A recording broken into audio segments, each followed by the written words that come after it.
Never sleep again.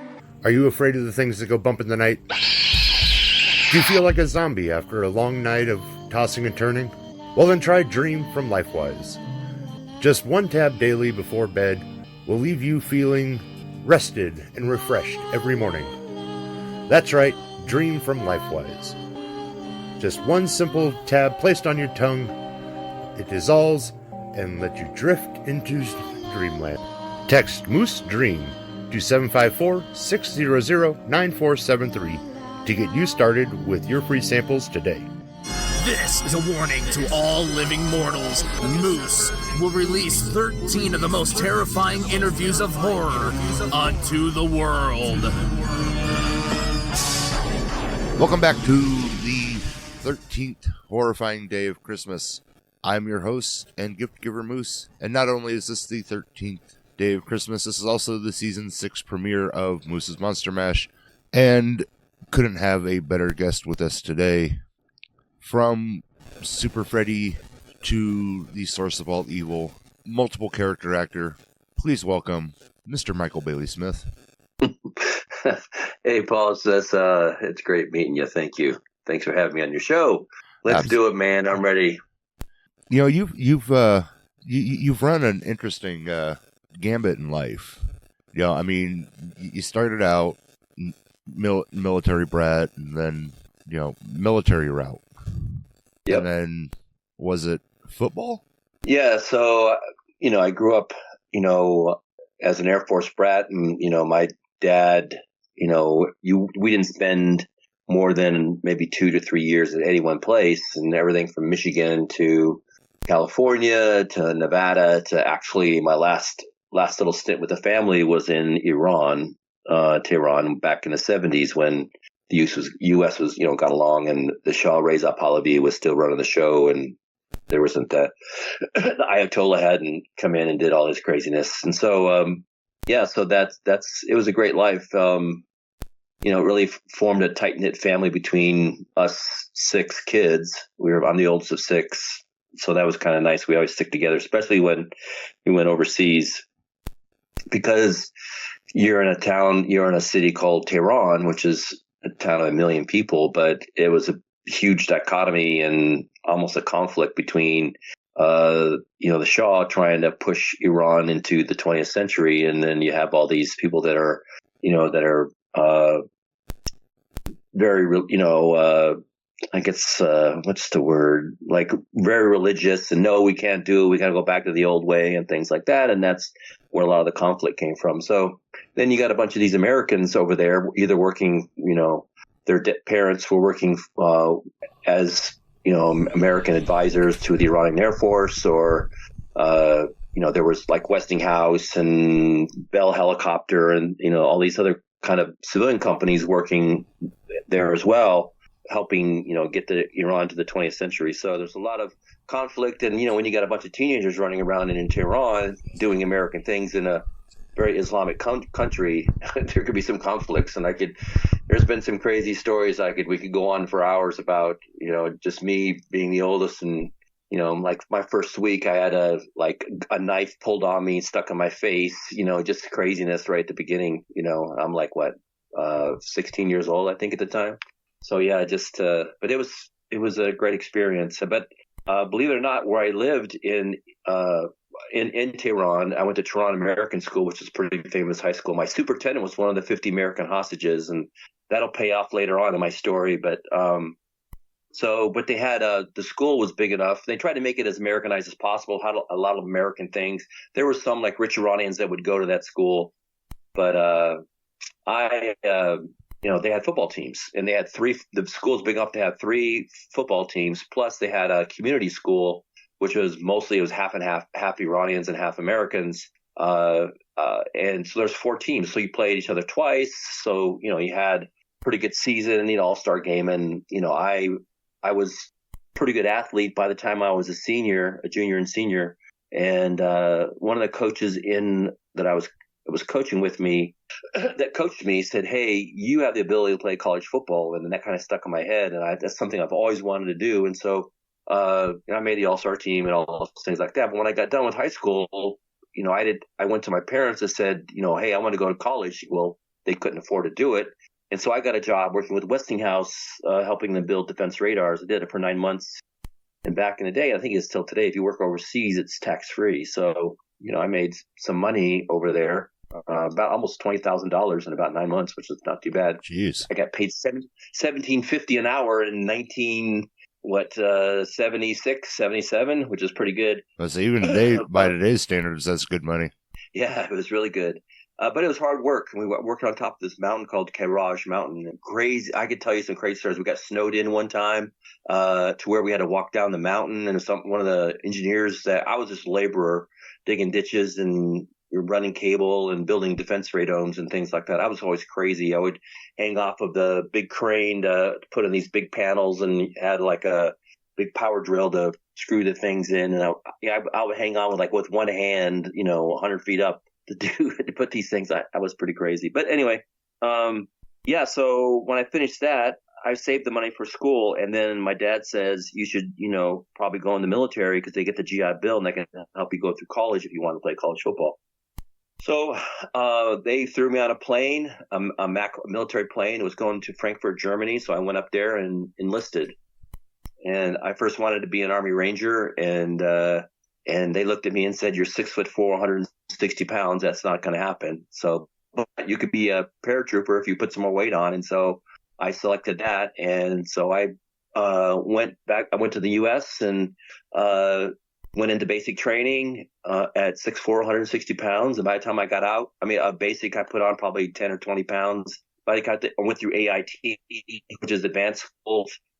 Did that, and by the time I got to the 82nd, I got assigned to the 82nd Airborne Division as a paratrooper, and I was about probably 200 by then. But by the time I left in 3 years, I was 240, and pretty fast. And a chaplain in my unit played at Kansas State. It's an All-American. His name is Captain Gimble, and he said to me, "Hey, I heard you want to play football." I said, "Yes, sir." And he goes, "Let me make some phone calls." So I was all set. He made some connections, and I was all set to go to Notre Dame. And, I didn't know the gravity of going to Notre Dame. I just wanted to play college football. Then about a month later, he calls me back in his office. He goes, if you play there, Notre Dame is probably going to ride the bench for a while before you get to play. He goes, "Where are you from?" I said, "Well, I'm from Michigan. That's where I was born." And he says, "Let me poke around a little bit." And he goes, he called me back another week later, and he goes, "Well, Eastern Michigan hasn't won a game in a year. They need some help." And I talked to the head coach, and they'd love to see you. And so I took some leave, and I remember standing in the hallway at Eastern Michigan, the athletic department there, waiting to go walk in and talk to the head coach. And I'm standing there at parade rest and standing with my military haircut. And this old offensive line coach walked by, and he goes, "Hey, you that paratrooper?" And I said, "Yes, sir." He goes, "I need a center. You want to play center?" I said, "I'll play anything, sir."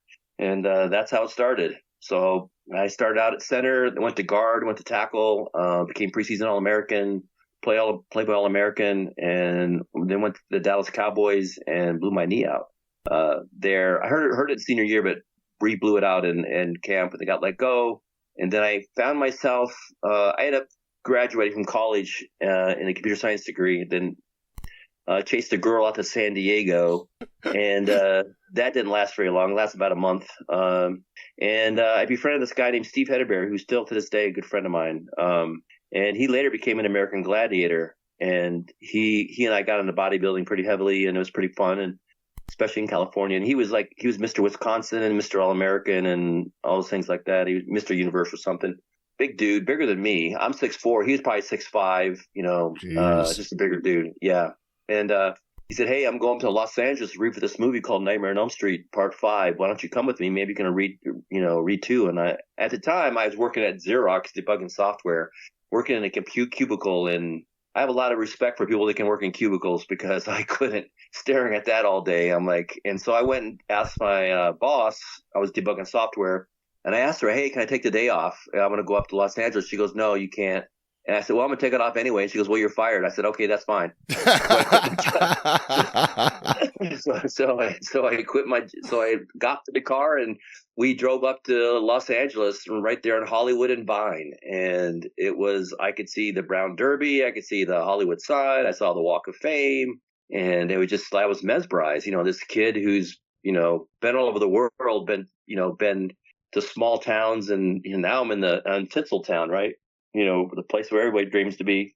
So he went in to read, and then there was no material to read for. You just go in and you meet the director, and and they're looking for big dudes, and I didn't really know what the role was. It's this for someone to play a bigger version of Freddy Krueger, and I didn't know if that meant you're just going to stand there or whatever. And so I went in, and this guy's name's Stephen Hopkins. He's like, "So, Michael, have you seen some of those Freddy Krueger movies?" And I said, "Of course." He goes, "I need someone that's big and scary, can laugh like him. Can you do that?" And I said, "I can try." So I let this big laugh. He goes, "That's fucking awesome. Guess what? You got yourself a job." I'm like, "What? What?"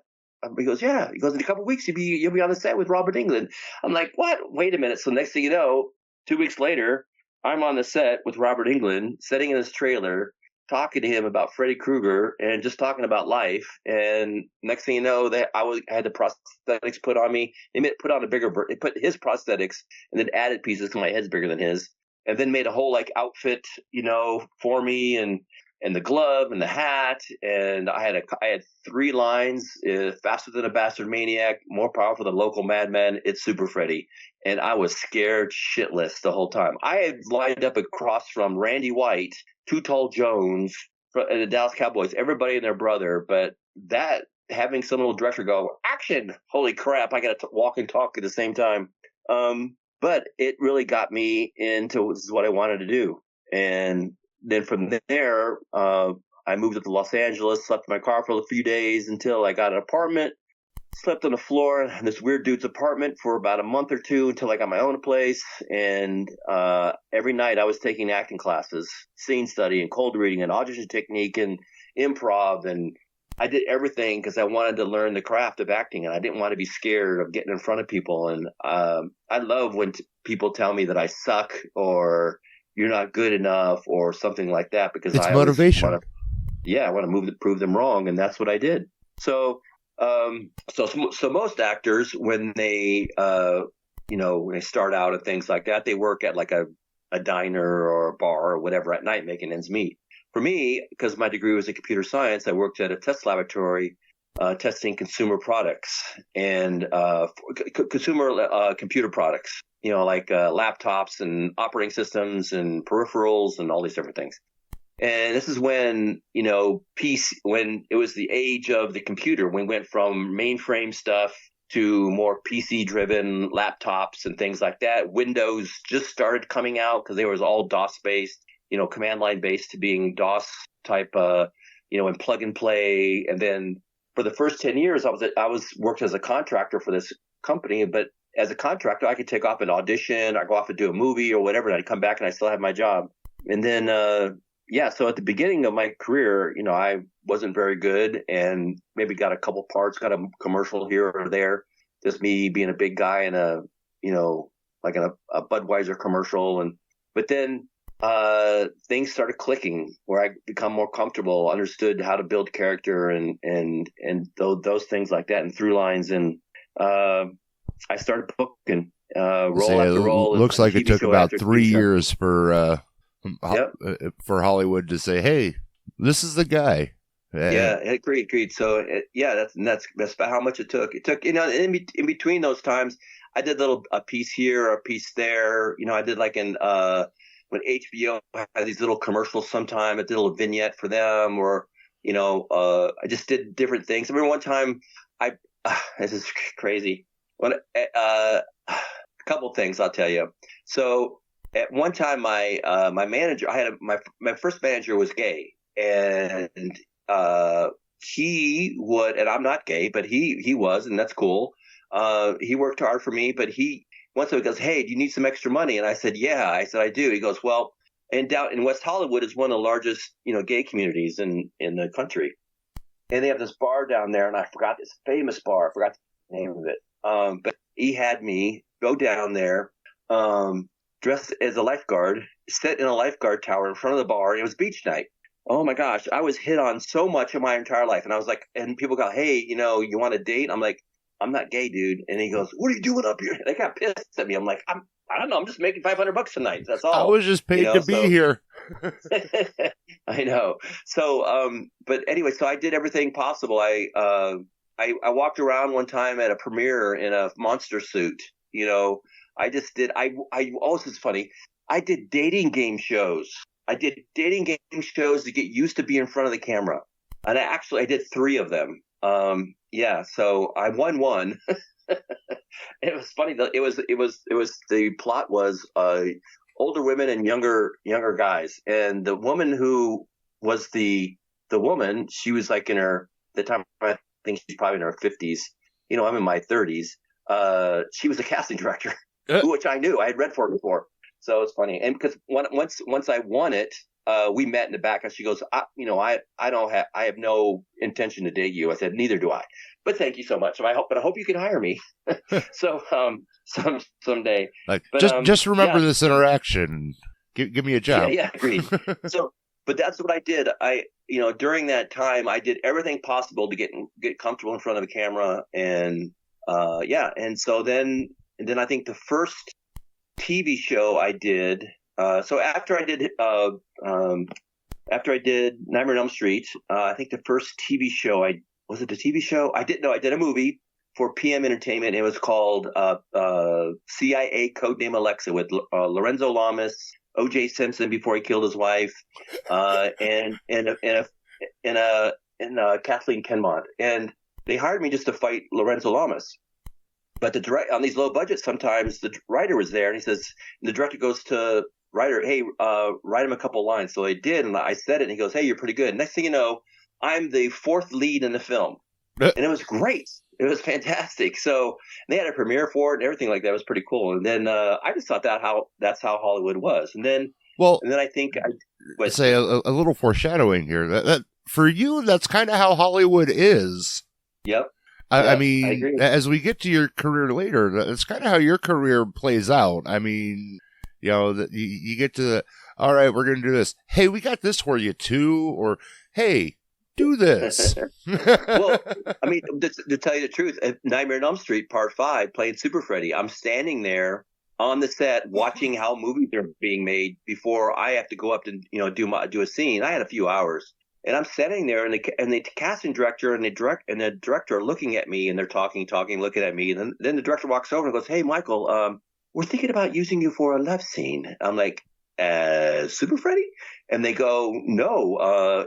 So this is called Dream Child, and there needs to be, the star, the female, she's going to get pregnant and have a baby, and there needs to be that interaction. And so we need a body double for the lead. And that's who I know. It's a friend of mine now, Danny Hassel. And so, and I said, and you want me to do this? He goes, yeah. And you're going to pay me? I said, of course. I said, hell yeah, I'll do it. So after, that's what I'm talking about. I got offered this other thing. And so, wait a minute. Hold on.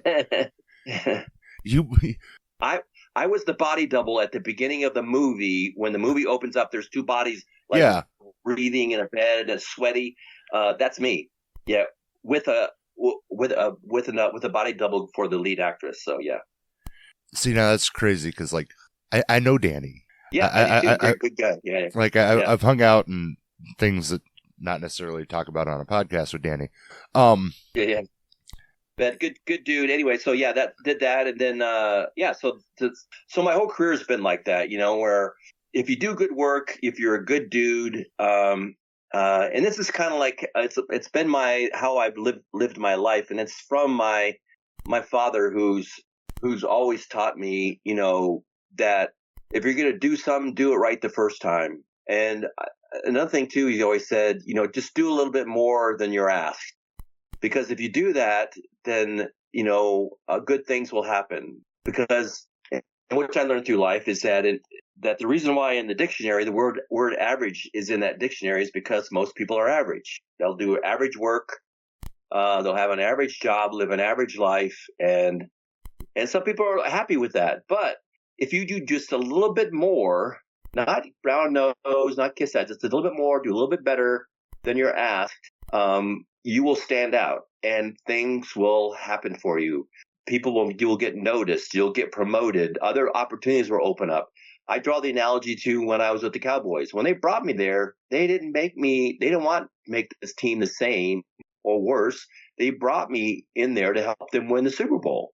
The same thing if you go get a job somewhere, working at Wendy's or whatever it is, or on a movie set. do a little bit better, do a little bit more than you're asked. And if you do that, you will get noticed. And that's what happened to me and throughout my life, but definitely in Hollywood. I always try to do, I just always try to do a great job, always prepared, always, I never took anything for granted. I treated it as a business. It's not show friends, it's show business. And that's how it is. And a lot of people don't. They come there and think it's a joke or whatever. And you'll work once in your life and you'll never work again. Same thing with auditioning. And so then I started working after I did Seaon Coding Alexa. I got the opportunity. I was actually doing, it's not on my IMDb is wrong order wise, but I did a TV show called Renegade with Lorenzo again, right after that.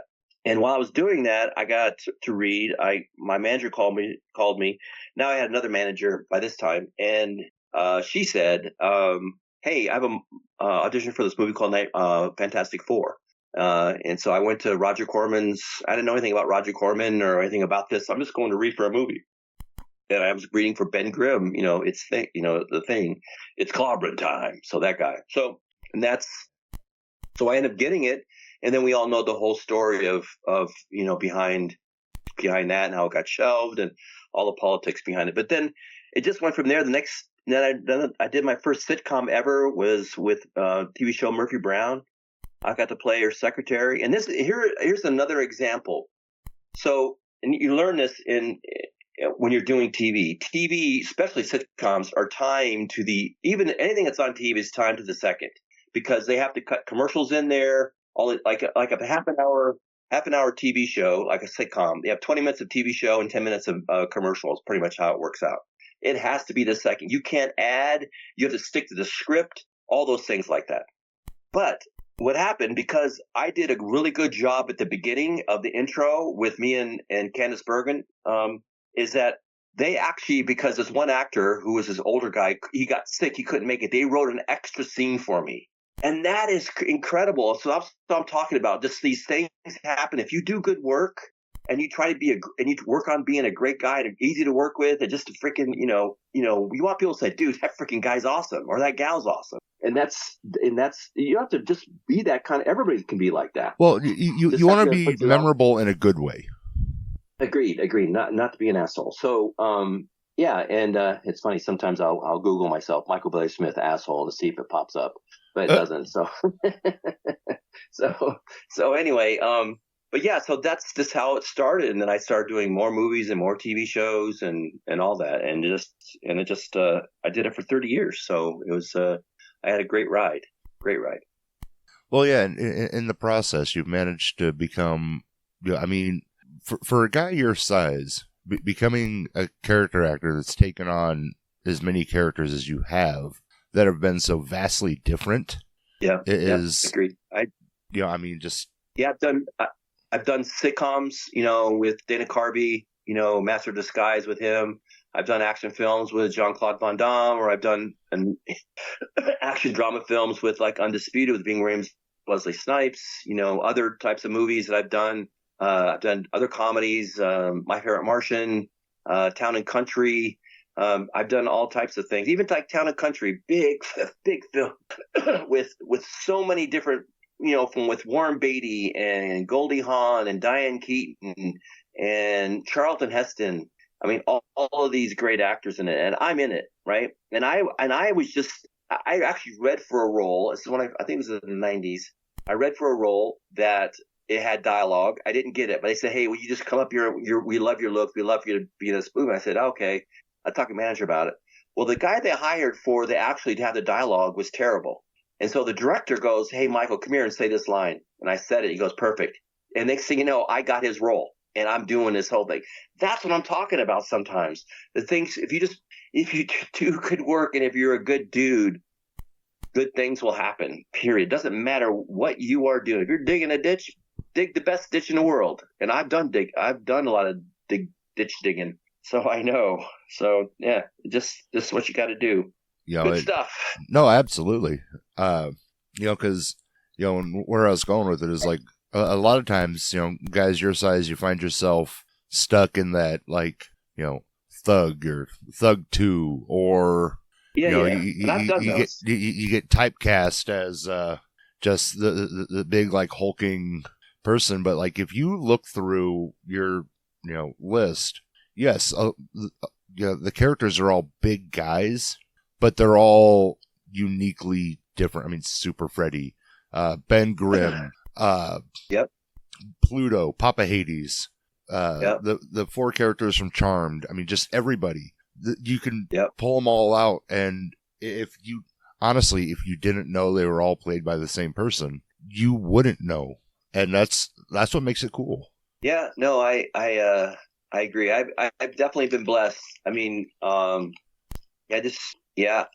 don't know, man. But it's funny when I first started acting, I was, I'll disclose something. I had to repeat my fifth grade, and my mom said the reason why I repeat my fifth grade is because they were just passing me because I was a nice guy, a nice boy. And my mom says, well, he's not learning anything. And they said, well, you can hold him back if you want to. So my mom did.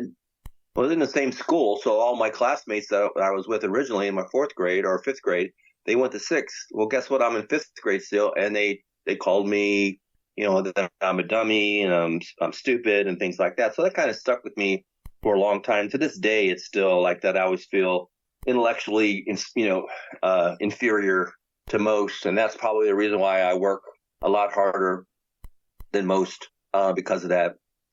Be informed as much as I do. Tons of research to make sure that when I'm going to say something, I don't sound like an idiot. So, but yeah, that's how it was when I first started acting. I didn't want to play any kind of role that made me come off like a dummy, like someone that was stupid. And then I remember my acting coach, same Jeremiah Comey, great guy. He does like the Meisner technique. And it's really, really a great technique when it comes to acting. And it really gets you connected and related really quickly. But he yelled at me and like kind of grabbed me and said, you're an actor, right? Quit. This is not personal. Dump all this other crap that went off in your life and you're an actor. And that kind of shook me out of it. And then I started, like, if you look at like Pluto from The Hills Have Eyes, he was such a character in which he was incredibly vicious and would freaking tear your head off. Another time he was the most innocent little boy when he picked the baby up and, he was goo-goo and gaga with the little bit, kid, the baby, And it's funny, in real life, that baby liked me. So, because the babies don't understand what scary is, or what ugly is, right? They don't know what that is. They get taught those things later on. So anyway, so I just, you go through a big learning lesson when you're, as an actor, you grow as a human being. Like before, I used to be afraid to get up and talk to anyone. I remember when I was like team captain my senior year in college, I was supposed to get up and speak to boosters and I would just mumble and stumble the whole time. I was terrible. But when I wanted to be an actor, that's why I started doing these dating game shows. I had to talk in front of people. I had to be confident, and all these things like that, and kind of force myself to do that. So, yeah. Well, it goes back to, if you want to do something and do it right, you have to apply yourself and you have to. Yep. Yeah. And be willing to fail. I mean, I even call it failing. Just, it's either you're learning or you're winning or learning. Right. Because it's kind of like what I always say to myself. So, yeah. But, yeah. So good stuff. What else do you want to know? Let's talk about The Hills Have Eyes 1 and 2. Yep. So when The Hills Have Eyes came out, it was right in that window of like I refer to it as like the 2000s remakes, like right when all the like badass remakes are coming out. I mean, like Dawn of the Dead, Texas Chainsaw Massacre. I mean, The Hills Have Eyes came out. I mean, everything was coming out, and this one gets overlooked a lot. I mean, it's starting to come back a little bit more. But The Hills Have Eyes was amazing. Is amazing. It's darker and grittier than the original, which I think is great. And that's kind of what the 2000 remake era was. It kind of modernized everything. But it definitely brought like this new feel and a new audience to the franchise, and you get, we have you playing, Pluto, the character made popular by Michael Berryman, and it's, what was like the filming and everything like that like for that movie? It was really good. We shot this in Morocco, and I remember when I got this role, Alex Aja, the director, called me and said, "Hey, have you seen the original?" I said, "No, I have not. I was planning on watching." He goes, "Don't." He goes, "Listen, you are probably one of the very best bad guys there are in Hollywood. I need you to bring your special magic into this character. This character is totally different than what the original was. So I need you to bring your character to this, your special sauce." So I did. I never watched the first one, or nothing like that. So I just did it. And, when we filmed this in Morocco, you fly from Los Angeles to Paris, and then a smaller plane to Casablanca, and then in the northern part of Morocco. And therefore, you take another plane to Marrakesh, and Marrakesh to Ouarzazate. And Ouarzazate's like the southern part of Morocco, near the Sahara Desert, and it's pretty desolate. I mean, it's a town, and the hotel we stayed at was pretty nice. It's all single story hotel, very spread out, nice pool, good food and things like that, but hot. We shot it from June, July, and August, and so it was pretty hot. It was 100 to 120 every day. So that's how it was. It was like Vegas hot. You go out there in Vegas, it's the same thing. And so I mean, it kind of lends itself to doing all that. And so that's what I did. I brought my magic to it as much as I could. So that's what I did. It was fun. It was good. I knew I was doing a pretty good job. I could tell by the way the reactions that Alex was reacting to me and things like that. So good, great director. Him and his partner, I forgot his name, but great director. It was like a French and American crew, a lot of American producers, but like Marianne Magdalena, and which is done. She's Wes Craven's girl and things like that. They produced together a lot of things. So I got to meet Wes Craven. I met him at the premiere of Hills of Eyes. And it's funny, we had the premiere at the Cinerama Dome. I don't know if it's called that still in Hollywood. We had the premiere there, and we had an after party, and he walks up to me and goes, "Hey, Michael, great job on Hills of Eyes." I said, "Oh, thank you, sir. I appreciate it." And I said, "I don't know if you know this, but this is my second movie, Wes Craven movie." He goes, "What?" I said, "Yeah. Do you remember a character named Super Freddy and Nightmare on Elm Street?" He goes, "That's you. Oh my gosh." So that's pretty cool. Yeah. So good stuff. Well, and that kind of lends back to the, you can do all these characters, and now, I mean, admittedly, Wes probably has no idea who is in his movies most of the time, so that doesn't really say a whole lot, but you can do these characters, and most people don't put two and two together, but it is also very cool that you started your career essentially on a whim in a Wes Craven film. Yep. And then fast forward many years, and you're in one of the biggest remakes, and it's another Wes Craven film.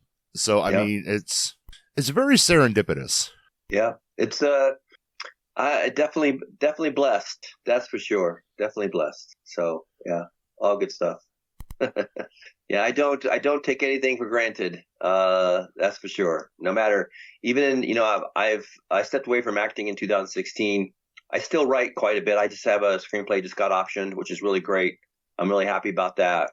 But I'm in the business side, in the tech world. That job I had when I was an actor, I parlayed that into an actual career, and I just launched my own company about 5 months ago, and been very happy with that.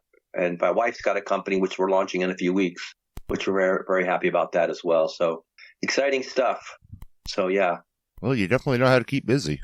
Try to. There's no believe it or not, I don't sound like it, and my knees feel like it though. I just had one replaced, and the other one I probably need replaced pretty soon too. But I just turned 67 a few weeks ago, so yeah, so crazy. And Tony Todd just passed away. Yeah, a good friend of mine.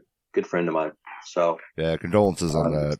That's and he's 69, so he's only 2 years older than me. Yeah, that was a big loss to the community and the world in general. I mean, he was an icon in the industry.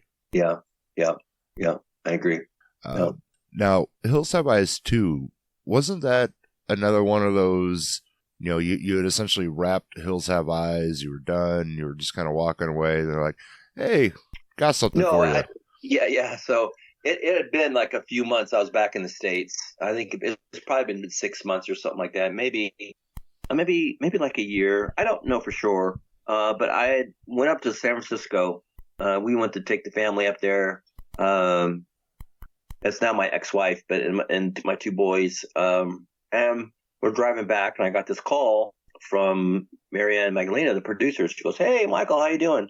Oh, let me back up a little bit for that. So out of the blue, I get a call from, oh my gosh, I just saw him a couple weekends ago. He calls me and goes, "Hey, come to the hospital." I said, "What?" He goes, "I'm in the hospital right now. I'm getting some procedure done." He goes to the hospital, and I walk in his room, and he's like in a gown, and he throws me a script. He goes, "Just pick a role." I said, "What are you talking about?" He's going, "I just loved you so much on First Hills, we're doing Second Hills, and just pick a role." I said, "Okay." So I grabbed the script and went home, and then and then there was like some stuff that was kind of going on that was kind of got quiet, and all of a sudden out of nowhere, Marianne called me and she goes, "Hey, so we want you for the second one." Oh, I said, "Great, because there's this one role." She goes, No, we don't. We don't want you for that one. We want you for the big bad guy, the head of that, and then the head guy. His name's Papa Hades, and then I go, okay. So that's what I played. So I was pretty lean during the first one, so I got a little bigger for the second one, and and that's what I played. So your career is just you get a little bite, and then you get a bigger bite, well, that's how Charm started. So Greg Nicotero of Hills Have Eyes, producer, makeup effects, one of the head guys at KMB. So really great. Anyway, sorry, Greg, for forgetting your name. I just saw him a couple weekends ago. So it just kind of happens that way. Same thing with Charmed. So Charmed, I was doing a guest star on it, playing a Grimlock. On the episode was called All Hallowell's Eve, the Halloween episode. And throughout the episode, I had everybody come up to me and say, "Hey, you're doing a great job." I said, "Oh, thanks." And you get that, sometimes, and you just like, okay, you don't let it go to your head, just keep working. But the AD come up to me and said, "Hey, the director was talking and said you're like one of the best actors he's worked with in the last 4 years." I'm like, "What the hell is he been working on?" Because really, you think I'm the best actor? He said, "Yeah." And then I got done with filming my the episode, and I die at the end of This Is a Grimlock, and I get back to my trailer, and my manager called me and she goes, "Hey, they want you back, and it's for another role called Belthazor." Like, okay, and this one's a recurring character, so that's what I took over. I did that role for like basically 2 years, and then in that I became the demon du jour. So like when they needed another kind of demon, I did it, and one time I showed up and they wanted me to play Shax. So when I got the character for Shax, he was the demon of wind and tornadoes. So he's got to be different than Belthazor. So I made him really flowy and kind of like he has a mixture of Tai Chi, and he speaks like Jim Morrison from The Doors. And that's kind of the character I come up with him. And so that show, I ended up killing off Prue. No one knew that when we killed her off the show that was going to be her last episode, but that's kind of what happened. But like you said, same thing happened. I do one role, they like what I did, and then they have me back. Same thing with a TV show called 7 Days, or My Name is Earl, or there's a few other shows. Nash Bridges. Again, if you work to do good work, good things will happen, right? And that's what you do. And plus, when you're 6'4" and you look like me, kind of scary. I look good I look better on film than I do in person. So which is a good thing for an actor. Yeah, and this is why I've mentioned it so many times. You played 4 named and, like, at this point, iconic demons on the show. Yeah. And, between my wife and I think we've watched the show. She's watching the show again currently because nothing else she wants to watch at the moment, so she's rewatching Charmed. And if I wasn't looking at your credit list, I wouldn't know that the Grimlock, Belthazor, Shax, and the Source were all played by you. Yeah, and then that's I insane. Was the faceless Source. Yeah. Because I mean, it's these aren't just here's a background demon full. We're not talking just like full makeup. Yes, full makeup, but like super prosthetic. You can't see the face. Yeah. This is still your face. Yeah. With Shax, did you have like a chin prosthetic on, or is it just the way the picture's laid out? Because it looked like your chin was different in that one. Let me see. There's for Belthazor. There's a ear piece, and there's a forehead piece. Let me see. Oh wait, there. No, that's all me. There. Yeah, I'm looking at pictures from Shax now. Let me see. Read more. Yeah, I think that's all me. The Belthazor though that has stuff all over it. Teeth, ears, and a forehead piece. So, of the 4 of them, Belthazor is probably the longest in the makeup chair? Yeah, it was. Yeah. And then, was that just, like, head, neck, and hands? For Belthazor, yeah, except for the times when I had to... Be shirtless? Shirtless with Melissa, which is not always a bad thing, so... So, yeah. Hell of a career. Thank you, sir. I know you said you've stepped away from acting and you're writing now and all that, but if you were to get back into acting and could pick any role, what would it be? Oh, I tell you right now, I would want to be the main bad guy in a James Bond movie. I would love that. That's what I would be. Oh, I could definitely see you as the main Bond villain. Yeah, that's what I want to do. That would be me. So that'd be cool. That would be cool. Definitely for sure. Yeah, that'd be good. But I never got a chance to read for anything. There's a few roles that there were big movies that I came close to getting, but either I was too big or something happened. It just like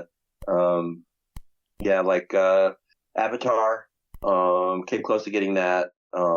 They went with someone that was smaller. Good actor though. I forgot this guy's name, but good actor. And then what else? Scorpion King with The Rock's first movie. That one I lost out because of the politics. So I actually get residuals from that movie, and I'm now not even in it. That's how close I am to getting it. Wow. Yeah. So what happened? I basically got the role, and then Schwarzenegger made a call to somebody, and then they put Ralph Mueller in it instead. So what role? It was the role for I don't know the name of the character. I forgot a long time ago, but yeah. So that's crazy. Yeah, I know. That's Hollywood, man. That's what happens sometimes. So well, it's probably the easiest residual check you've ever gotten.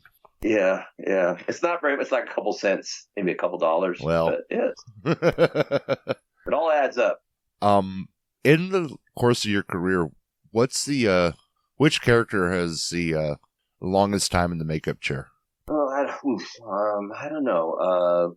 Belthazor was probably pretty long. The Hills of Ice, it's always long at the beginning. The first time you do it, it's always long, like probably 3.5, sometimes 4 hours. But then as you get going, it gets shorter. And the same thing with taking it off. It might take like 3 or 4 hours to put on. It takes about an hour and a half to take off. So, and the thing is, when you do it enough times, like Charmed, I did it for about 2 years. What happens is that you go home, and then your sheets start turning red, and clothes start turning red, and everything else, right?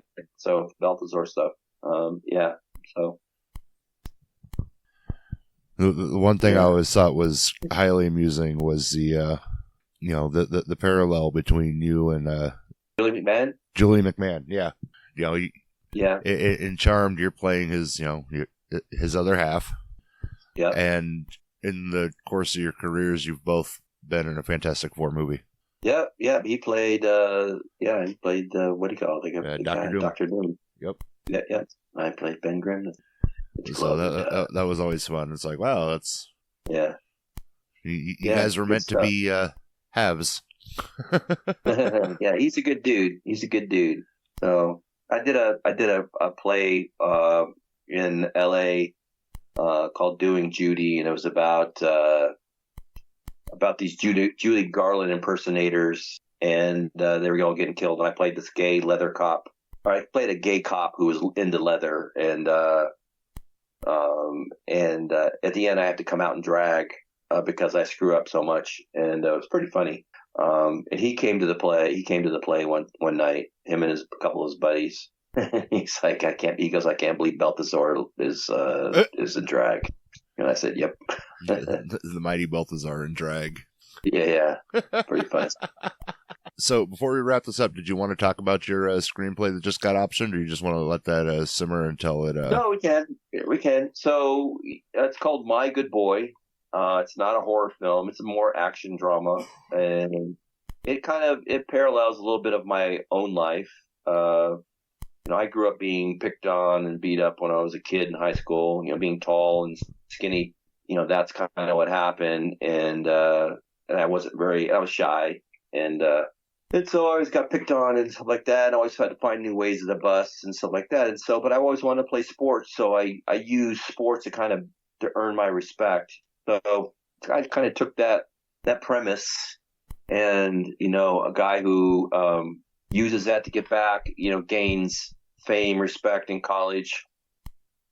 Then in an instant, a rival takes out his knee and he loses everything. And I thought of this because you see all these movies about, some athlete who overcomes all these odds to win the Super Bowl or a World Series, or maybe some horse that wins, the what do you call it, the Derby, things like that. But you never hear about the guy who was this great athlete and lost everything. And what do they do? And for most athletes, and they don't talk about it, most athletes go through a bit of depression. Because you were once the big man on campus, right? And you were revered and all those things. Then all of a sudden it's gone in an instant. I can see if it's gradually fades away, but when it's gone in an instant, it's like you're left with nothing. You go back to college and everybody's, oh, what happened to you? Oh, you weren't good enough. The girls that used to talk to you, don't want to talk to you anymore. Just everything. You're lost. You don't know what to do. And if you haven't got your degree yet, you're really lost. You're trying to figure out your life and what's my next step. I've spent all this time and these years focused on becoming a great athlete and getting all this notoriety. Now you just become nobody, and so that's my story. And for me, that and being from Michigan and being close to Detroit, that led to me getting caught up with some, doing some bad things and stupid things and got caught up with some bad dudes and all that, dude, where I got, I've been stabbed, shot at, guns in my face, people that wanted to kill me, just, craziness for good, probably 2 years, 3 years. And then I got out of it and made my way to California. So, this story is kind of like that about this guy named David Adams who goes through that the same journey. And of course I fictionalized it and make it a lot more fantastic and exciting than it really was, but it's that story. So yeah. Awesome. Look forward to watching it. Yeah, that'd be cool. Yeah, that'd be good. So that's it. It's called My Good Boy, because that's my mom used to say that to me all the time. You'll be always my good boy. You'll always be my good boy. So called My Good Boy. Where can fans keep up with you and watch for information on My Good Boy on social media? Yeah, just on Facebook. I do Instagram and X, on, I should do more. I don't hardly have any followers on either because I don't really promote it. Facebook, I'm pretty much loaded, but that's right. I'll post stories and things like that about my life and stuff like that. I have some interesting stories that I've written, about different things. It's pretty interesting sometimes. I write about like just things that I've experienced. Like one time, my older son, my older son was an Army Ranger, and in special operations. He got out, and then he played college football, and now he's back in on a different path. But yeah, we were driving, me and my new wife, Paige, were driving back from one games, and we almost got blindsided by this car in the early part of the morning. Just come out of nowhere, this big black SUV, and it really shook us because if I would have been driving a little bit faster, or that car had been driving a little slower, we'd have been dead. And you just wonder how things like that happen, and so how life can be taken in an instant. So no, absolutely. Yeah, everything, they say everything happens for a reason, and it's crazy how timing, just that split second timing can work out. Yes, sir. Good. Well, good, man. It's good talking to you. Oh, absolutely. And I'll put the links to your social medias in the episode description. And listeners, you can find me and other great podcasters over at electronicmediacollective.com. Or if you just want to follow me, head over to Moose Media Inc. on YouTube or Moose's Monster Mash on Facebook. Michael, this has been phenomenal. And thank you, sir. It's good talking to you as well. Like I said, your career has been outstanding, and you say blessed, I say charmed. There you go. And I agree. Listeners, welcome to season 6 of Moose's Monster Mash. Michael, thank you for coming on, and hope we can do this again sometime, because it seems like you have stories for days. I do. So, well, thank you, sir. I appreciate it. Thanks for having me. Absolutely. You're more than welcome. And till next time, Horror Hounds, mash on.